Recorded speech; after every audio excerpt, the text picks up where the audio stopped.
Accident అనేది పొరపాటున accident అనేది ఏదైనా ఎవరైనా ఇంటెన్షనల్ గా చేసే కార్యక్రమం కాదు. ఒక గొర్రెల కాపరి 40 సంవత్సరాల వయసులో ఆ గొర్రెల కాపరి ఉంటాడు. వయసు అయింది ఆల్మోస్ట్ ఇంచుమించు. రోడ్డు మీద గొర్రెలు కాసుకుంటా ఉన్న పరిస్థితుల మధ్య బైక్ లో యాక్సిడెంట్, బైక్ మీద యాక్సిడెంట్ జరిగితే దాంట్లో కుట్రకోణం ఎక్కడి నుంచి వస్తుంది?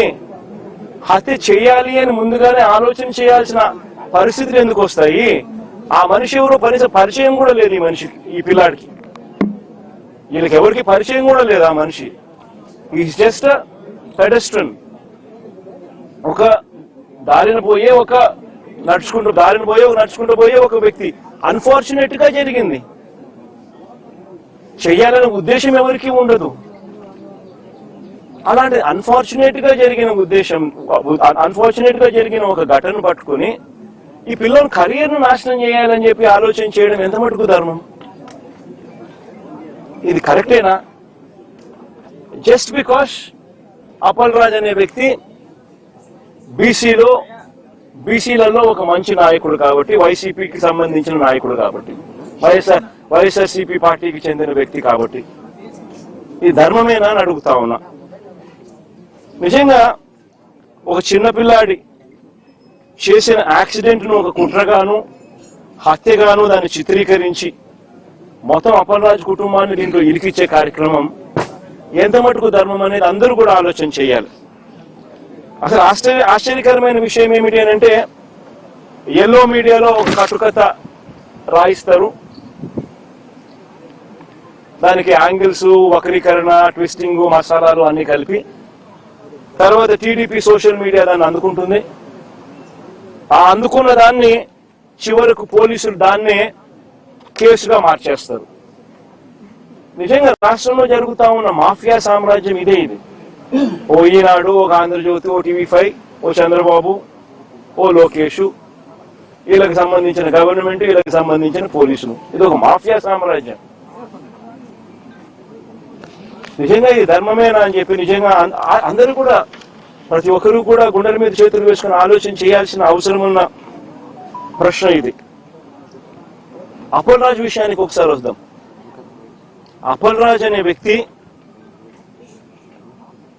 10వ తరగతిలో he was state first rank.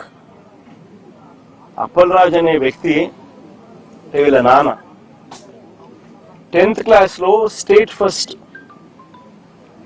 Chandrababu Naidu గతంలో ముఖ్యమంత్రిగా ఉన్నప్పుడు వచ్చి అవార్డు ఇచ్చినాడు వీళ్ళ నాయనకు, స్టేట్ ఫస్ట్ అవార్డు ఇచ్చినాడు. చదువుల్లో ఆ స్థాయికి పోయిన వ్యక్తి తన సొంత కష్టం మీద డాక్టర్ అయ్యాడు.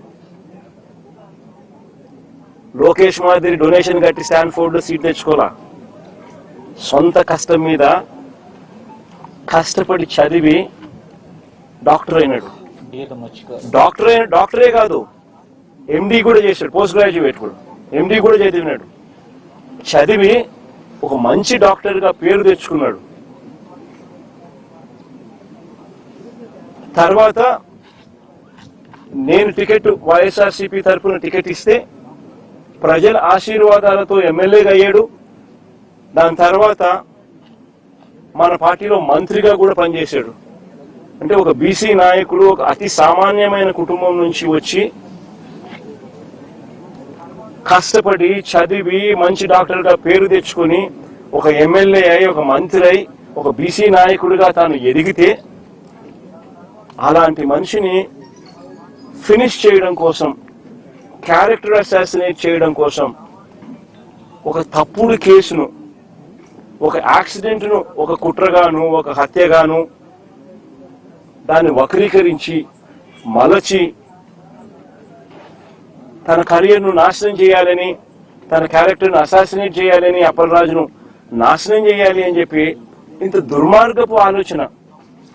ఆ దుర్మార్గపు ఆలోచన చేసే దాంట్లో కూడా కనీసం ఈ 18 ఏళ్ల పిల్లాడు, ఈ పిల్లోడి జీవితం నాశనం అవుతుందని కూడా కనీసం చంద్రబాబు నాయుడు ఆలోచన చేయడం లేదంటే నిజంగా అడుగుతా ఉన్నా. 80 ఏళ్ల వయసు వస్తా ఉంది చంద్రబాబు నాయుడు. మనిషి అన్నం తింటున్నాడా, గడ్డి తింటున్నాడా అని అడుగుతా ఉన్నా. దిస్ అబ్సల్యూట్లీ రాజకీయాలను ఒక ఒక నీచమైన స్టేట్లోకి తీసుకొని పోవడం ఇది. నేను అడుగుతా ఉన్నా, ఒక్కొక్కరికి ఒక్కొక్క న్యాయం ఉంటుందా అని చెప్పి. కొన్ని తెలుగుదేశం పార్టీకి సంబంధించిన వాళ్ళకి ఎక్కడికైనా వాళ్ళు ఎవరైనా యాక్సిడెంట్ చేసినా, వాళ్ళ పిల్లలు కానీ వాళ్ళ బంధువులు కానీ ఎవరైనా యాక్సిడెంట్ చేస్తే, లేదా వాళ్ళే యాక్సిడెంట్ చేస్తే, వాళ్ళ కారులో ఉండగానే యాక్సిడెంట్ జరిగితే మొత్తం కుటుంబాన్ని కూడా ఇదే మాదిరిగానే కేసులు కట్టి అరెస్టులు చేసి కుట్ర కోణము హత్య కోణం అని చెప్పి పెట్టే కార్యక్రమం జరుగుతుందా? చేస్తారా అని అడుగుతాను చంద్రబాబు నాయుడు గారిని. ఒక నిజంగా చేసేట్టుగా అయితే ఇచ్చాపురం టీడీపీ ఎమ్మెల్యే కారు ఢీకొని వృద్ధుడు మృతి. ఇచ్చాపురం ఎమ్మెల్యే స్వయంగా కారులో ఉండగానే కారు ఢీకొని వృద్ధుడు మృతి. ఇదే ఇదే ఇదే శ్రీకాకుళం జిల్లాలోనే నేను చెప్తా ఉన్నా, ఎక్కడికో బయటకు కూడా పోవడంలా.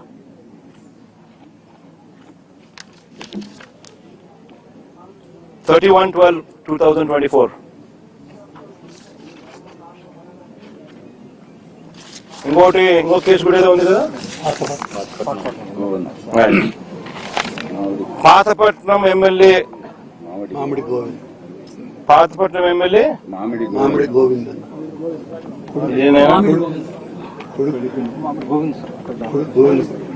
ఇదేంది కొడుకును తప్పించి డ్రైవర్ పాతపట్నం ఎమ్మెల్యే ఇదే జిల్లాలోనే ఇదే తెలుగుదేశం పార్టీకి సంబంధించిన పాతపట్నం ఎమ్మెల్యేకి సంబంధించిన మరో కార్ యాక్సిడెంట్. మళ్ళా వాళ్ళలో అక్కడ ఎవరిని అరెస్ట్ చేసినారు? ఒక్కొక్కరికి ఒక్కొక్క న్యాయం వర్తింపజేస్తే నిజంగా బతకదు, వ్యవస్థ అనేది బతకదు. ఒక చెడు విత్తనాలు నాటుతా ఉన్నారు. ఈ చెడు విత్తనాలు రేపొద్దున వృక్షాలు అవుతాయి. మీరు ఏదైతే నాటుతా ఉన్నారో రేపొద్దున అది ఒక వృక్షమై మొత్తం సిస్టమ్ ని నాశనం చేస్తుంది. అబ్సల్యూట్ గా అన్పార్డనబుల్, క్షమించరాని తప్పు ఇది. నిజంగా యాక్సిడెంట్ జరిగితే అసలు యాక్సిడెంట్ జరిగినప్పుడు 108 ఫోన్ చేసింది కూడా ఈ పిల్లోడే. 108 ఫోన్ చేసింది ఈ పిల్లోడే. మరి నిజంగా చెడు ఉద్దేశం ఉంటే ఈ పిల్లోడు ఎందుకు 108 ఫోన్ చేస్తాడు? 108కు ఈ పిల్లోడు ఫోన్ చేయడమే కాదు, సిపిఆర్ కూడా, అంటే వాళ్ళ నాన్న డాక్టర్ కాబట్టి ఈ పిల్లోడు కూడా చూసి సిపిఆర్ చేస్తే, అంటే చెస్ట్ సిపిఆర్ అంటే ఫుల్ చెస్ట్ హార్ట్ పంప్ చేసే సిపిఆర్ది వాళ్ళ ఆయన చేయడం చూసి ఆరాటపడి ఆ మనిషిని బ్రతికించారని చెప్పి సిపిఆర్ కూడా చేసినాడు అందరి ముందర. జరిగేదంతా అందరి ముందర జరుగుతున్న విషయాలే. అంటే ఆ మనిషిని కాపాడడం కోసం తాపత్రయపడ్డాడు. 108 ఫోన్ చేసినాడు. మన పోలీసులకు ఆ తర్వాత ఇన్ఫార్మ్ చేసింది కూడా ఈయన ఆయనే. మరి ఎవరైనా కూడా దాన్ని కప్పాలనో ఇంకొకటి చేయాలని ఎవరు తాపత్రయపడాల. ఒక అన్ఫార్చునేట్ ఇన్సిడెంట్ జరిగింది. ఒక అన్ఫార్చునేట్ ఇన్సిడెంట్ లో అందరూ కూడా కాపాడే ప్రయత్నమే చేస్తున్నారు తప్పనిచ్చి, దానికి బాధపడుతున్నారే తప్పనిచ్చి అయితే ఎవరు కూడా వాళ్ళ తప్పు లేదు. పాపం చేయగలిగింది ఏముంది? దాన్ని రాజకీయం చేయడం కోసం అని చెప్పి ఎంత దారుణంగా వీళ్ళు బిహేవ్ చేస్తా ఉన్నారు అని అంటే నిజంగా ఆశ్చర్యంగా అనిపిస్తుంది నాకైతే. ఇదే చంద్రబాబు నాయుడు గారు, నేను అడుగుతా ఉన్నా, ఈయన చేసింది ఏంది? యాక్సిడెంట్ లో మరణించిన ఆ వ్యక్తి, యాక్సిడెంట్ లో గొర్రెలు కాపరి మరణిస్తే దాన్ని రాజకీయం చేసేందుకు చంద్రబాబు నాయుడు ఏం చేసినాడు? పాఠశాలదని యాదవ్ మంత్రిని పంపిస్తాడు. ఇక్కడ పాఠశాలదని ఒక యాదవ్ మంత్రి ఇక్కడికి వచ్చి ఈడ ర్యాలీలు చేయిస్తాడు, కులాల మధ్య చిచ్చు పెట్టేదానికి. ధర్మమేనా ఇది? అంటే ఏ పక్కైనా మత్స్యకారుడే కదా, అంటే ఇల్లు కొట్టుకొని సావని అయినా. అంటే ఏం తప్పు చేసినాడు పిల్లోడు? ఒక యాక్సిడెంట్ జరిగింది, పొరపాటున జరిగిన దానికి నిజంగా మనుషుల్లో ఎవరైనా ఉంటే వాళ్ళతో ఇద్దరితో కూర్చోబెట్టుకొని పొరపాటు జరిగిందమ్మా, కాంపెన్సేషన్ ఇంతకన్నా ఇంత ఎక్కువ ఇస్తామమ్మా, నీ కుటుంబాన్ని పూర్తిగా మేమే అన్ని రకాలుగా చూసుకుంటామమ్మా అని చెప్పి వీళ్ళతో భరోసా ఇప్పించాలి. నిజంగా అప్పలరాజు కూడా ఆ పని కూడా చేయడానికి కూడా ముందు కూడా పోయినాడు పాపం, మంచి ఉద్దేశంతో మంచి మనసుతోనే. ఇప్పుడు వీళ్ళు ఏం చేస్తా ఉన్నారు? దీన్ని రాజకీయం చేసి చెడగొట్టి వాళ్ళకి జరిగే మంచి కూడా జరగకోకుండా రాజకీయంగా ఒక యాదవ్ మంత్రిని ఇంటికి పంపించి ఒక యాదవ్ను అప్పలరాజు అంటే ఓ మత్స్యకారుడు ఈ పిల్లోడు 18 ఏళ్ళ పిల్లోడు కుట్ర చేసినాడంట, హత్య చేసినాడంట అని ర్యాలీలు. నిజంగా నేను అడుగుతా ఉన్నా, ఇదే చంద్రబాబు నాయుడు గారిని అడుగుతా ఉన్నా, నీకు మనిషివా రాక్షసుడివా అన్నది ఒకసారి నువ్వు ఆలోచన చేసుకోవాలా అని చెప్పి చంద్రబాబు నాయుడు గట్టిగా నిలదీస్తూ అడుగుతా ఉన్నా. ఎందుకంటే ఒక మనిషి అనేవానికి మనసు ఉండాలి. This is beyond repair. అంటే ఒక ఏ ఇన్సిడెంట్ అయినా కానీ వదలకూడదు, దాన్ని ట్విస్ట్ చేయాలా, వక్రీకరించాలా, ఎవరినైనా నాశనం చేయాలా, నీ రాజకీయ అవసరాల కోసమైనా ఆలోచన చేయడం దుర్మార్గం అనిపించడం లేదా మీకు? Absolutely disgraceful. నిజంగా అడుగుతాను, ఇదే యాదవుల మీద చంద్రబాబు నాయుడు గారికి నిజంగానే ఇంత ప్రేమ ఉంది అన్నమాట పోనీ వాస్తవమేనా అంటే అది లేదు. మన ప్రకాశం జిల్లాలో యాదవులు గొర్రెలు కాస్తా ఉంటే, కొన్ని పొలాల్లోకి పోయి ఏదో గొర్రెలు కాస్తా ఉంటే చంద్రబాబు నాయుడుకి సంబంధించిన వాళ్ళు యాదవులను కొట్టినారు ప్రకాశం జిల్లాలో. It's been reported. కొడితే కేసు ఎవరి మీద పెట్టినారు తెలుసా? కొట్టడం మీద కాదు, యాదవుల మీద కేసు పెట్టినారు. నిజంగా నేను మనిషికి యాదవుల మీద నిజంగా ప్రేమ ఉందా అని అడుగుతా ఉన్నా. విశాఖపట్నం మేయర్, మొట్టమొదట యాదవ మేయర్ చరిత్రలో ఇంతవరకు ఎప్పుడు విశాఖపట్నం మేయర్గా ఒక యాదవ కులస్తులు ఎప్పుడు మేయర్ కాలా. ఫస్ట్ టైం వైఎస్ఆర్సీపీ ప్రభుత్వంలో వైఎస్ఆర్సీపీ చేసింది ఒక యాదవ మహిళను మేయర్గా. ఈయన ఏం చేశాడు చంద్రబాబు నాయుడు? ఆయనకు నెంబర్స్ లేకపోయినా ప్రలోభాలతో ఏం చేసినాడు? ఆయన దింపేసినాడు. ఇదే యాదవుల మీద ప్రేమ? అంతేందుకు విశాఖపట్నంలో వైఎస్ఆర్సీపీ యాదవ భవనం కోసం విశాఖపట్నంలో ల్యాండ్ ఇచ్చింది. ఆ ల్యాండ్కు శంకుస్థాపన చేసినారు. పనులు కూడా ప్రారంభమైనాయి. చంద్రబాబు నాయుడు వచ్చినాడు, క్యాన్సిల్ చేసినాడు. ఈ మనిషికి యాదవుల మీద ప్రేమ? అసలు యాదవులు కాదు, అసలు బీసీలు అంటే కూడా ఈ మనిషికి లెక్కలేదు. కొన్ని మత్స్యకారుల మీద ఏమైనా ఉందా అంటే లేదు. మత్స్యకారుల లీడర్లను నాశనం చేయడం, కుట్రలు పని వాళ్ళను కుట్ర కోణంతో వాళ్ళను చరిత్రహీనులుగా చేసే కార్యక్రమం చేయడం. మొన్న విశాఖపట్నంలో మత్స్యకారులు చనిపోతే 7 మంది వేటకు పోయి అందులో 6 మంది చనిపోతే కనీసం మానవత్వం చూపలా. ఒక మంత్రి పోలే కనీసం ఆ ఇళ్ళకాడికి వాళ్ళని కనీసం ఓదార్చడానికి. పోయింది జగన్ అక్కడికి. ఈ మనిషి ఎవరి మీద ప్రేమ లేదు. అసలు పేదవాడు అనే పేదవాడి మీద అసలు ప్రేమే లేదు ఈ మనిషికి. బీసీలను ఓట్ బ్యాంక్ కింద వాడుకుంటాడే తప్ప బీసీల మీద ఏమాత్రం ప్రేమ లేదు.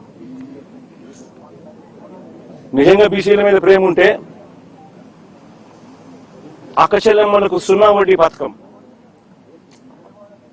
అందరికన్నా నష్టపోయేది బీసీలే, బీదోళ్లే. ఎలక్షన్ మేనిఫెస్టో ఒకసారి చూడండి.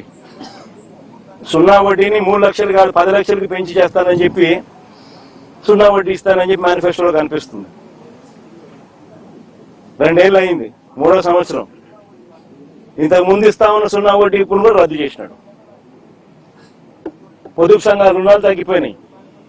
20,000 చిల్లర కోట్ల నుంచి వైఎస్ఆర్సీపీ ప్రభుత్వ హయాంలో 49,000 కోట్లకు మేము తీసుకొని పోతే, ఈ ప్రభుత్వం వచ్చిన తర్వాత చంద్రబాబు నాయుడు గారి హయాంలో 49,000 కోట్ల నుంచి పొదుపు సంఘాల రుణాలు ఈ రోజు తగ్గిపోయి 49,000 నుంచి 30 చిల్లర కోట్లకు వచ్చింది.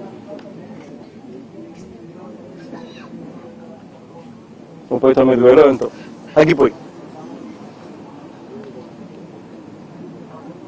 చేయూత లేదు, ఆసరా లేదు, 0 వడ్డీ లేదు. గతంలో వైఎస్ఆర్సీపీ హయాంలో ఉన్న పథకాలన్నీ రద్దు. ఫీజు రీఇంబర్స్మెంట్ బకాయిలు దాదాపుగా 9,000 కోట్లు ఉన్నాయి.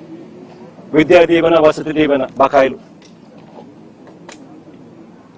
పిల్లలు చదువులు మానేస్తా ఉన్న పరిస్థితులు, చదువులు చదవలేక అందరికన్నా నష్టపోయేది బీసీలే. ఈయన బీసీల గురించి మాట్లాడేది. మత్స్యకారుల కోసం వైఎస్ఆర్సీపీ ప్రభుత్వ హయాంలో మత్స్యకారుల కోసం ఎప్పుడు జరగని విధంగా 10 ఫిషింగ్ హార్బర్లు, ఎప్పుడు జరగని విధంగా 10 ఫిషింగ్ హార్బర్లు, 4 పోర్ట్లు మన హయాంలో 6 ఫిష్ ల్యాండింగ్ సెంటర్లు మనం ప్లాన్ చేస్తే కట్టడం మొదలెడితే ఈ మనిషి వచ్చిన తర్వాత ఏం చేస్తా ఉన్నాడు? ఇదే శ్రీకాకుళం జిల్లాలోనే మూలపేట పోర్టు ఎవరు మొదలు పెట్టినారు? ఇదే శ్రీకాకుళం జిల్లాలోనే బోడగట్లపాలెం, మంచినీళ్ళపేట ఫిషింగ్ హార్బర్లు ఎవరు తీసుకొచ్చారు? వైఎస్ఆర్సీపీ ప్రభుత్వం. ఈయన ఏం చేస్తా ఉన్నాడు? స్కాములు చేస్తూ దానికి అమ్మకానికి పెట్టినాడు. స్కాములు చేయడం కోసం స్కాములు చేస్తూ పోర్ట్లు అమ్మకానికి, ఫిషింగ్ హార్బర్లు అమ్మకానికి, మత్స్యకారుల జీవితాలను సర్వనాశనం చేయడానికి కోసం ఈ మనిషి రెడీగా ఉన్నాడు. అసలు ఈ మనిషి చంద్రబాబు నాయుడు అనే వ్యక్తి సూపర్ 6లు లేవు, సూపర్ 7లు లేవు. ఎన్నికలప్పుడు బాండ్లు ఇచ్చినాడు, ప్రతి ఇంటికి పోయి బాండ్ ఇచ్చినాడు. పిల్లడు కనపడితే అదే ఏమన్నాడు? నీకు 36,000, నీకు 36,000, నీకు 36,000. అమ్మ కనపడితే ఏమన్నాడు? నీకు 1,500 నెల, నీకు 1,500, నీకు 1,500, నీకు 1,500 అంటే 18,000, నీకు 18,000, నీకు 18,000, నీకు 18,000. మళ్ళీ 50 ఏళ్ళ ముసలి ఎవరు కనపడలేదు, విలేకరులు ఎవరు కనపడతాం? 50 ఏళ్ళలో 50 ఏళ్ళ ఎవరు కనపడితే ఏమంటాడు? నీకు 48,000, నీకు 48,000, నీకు 48,000. అందరికి బాండ్లు. ఆ మొడి 15,000 కదా దేవుడు ఎరుగు, అందరికీ ఇస్తాను కదా దేవుడు ఎరుగు. 9,000, 8,000, అది కూడా ఫస్ట్ సంవత్సరం ఎవరికోటి. నోరు తెలిస్తే అబద్ధాలు, చేస్తేదంతా మోసాలు. ఇవన్నీ ఎవరైనా ప్రశ్నిస్తే, ప్రశ్నించే గొంతులు ఎక్కడైనా కనిపిస్తే వాళ్ళని ఇబ్బంది పెట్టడం, ప్రశ్నించే గొంతు లేకుండా చేయడం కోసం అని చెప్పి వాళ్ళ మీద ఆ తప్పుడు కేసులు, తప్పుడు ఆరోపణలు, వాళ్ళ జీవితాలు నాశనం అవుతాయని అన్న కనీస జ్ఞానం కూడా లేకుండా వాళ్ళ జీవితాలతో చెలగాటాలి. ఇది చంద్రబాబు నాయుడు గారి ప్రభుత్వంలో మనం చూస్తా ఉన్న వాస్తవాలు. నేను ఒకటే చెప్తా ఉన్నా, ఈ కుటుంబానికి, అప్పలరాజు కుటుంబానికి వైఎస్ఆర్సీపీ పార్టీ అండగా ఉంటుంది, తోడుగా ఉంటుంది. నా చెల్లెలు, అప్పలరాజు భార్య అన్ని రకాలుగా తోడుగా ఉంటారు వైఎస్ఆర్సీపీ అని చెప్పి మరొకసారి భరోసా ఇస్తాను. పార్టీ అన్ని రకాలుగా తోడుగా ఉంటుంది. అప్పలరాజు కూడా న్యాయమే గెలుస్తుంది, ధర్మమే గెలుస్తుంది. అప్పలరాజు కూడా ఖచ్చితంగా త్వరగానే బయటకు వస్తాడు. ఎందుకంటే న్యాయస్థానాలు ఇంకా బ్రతికే ఉన్నాయి ఈ దేశంలోనూ, ఈ రాష్ట్రంలోనూ అన్న వాస్తవం కూడా నిజమే. కాబట్టి త్వరలోనే ఆయన బయటకు వస్తాడు. బయటకు వచ్చిన తర్వాత చంద్రబాబు నాయుడు గారి ప్రభుత్వం మీద జరగబోయే యుద్ధం ఇంకా తీవ్ర స్థాయిలో, ఇంకా గట్టిగా కూడా చేసే కార్యక్రమం కూడా వైఎస్ఆర్సీపీ ఖచ్చితంగా చేస్తుంది.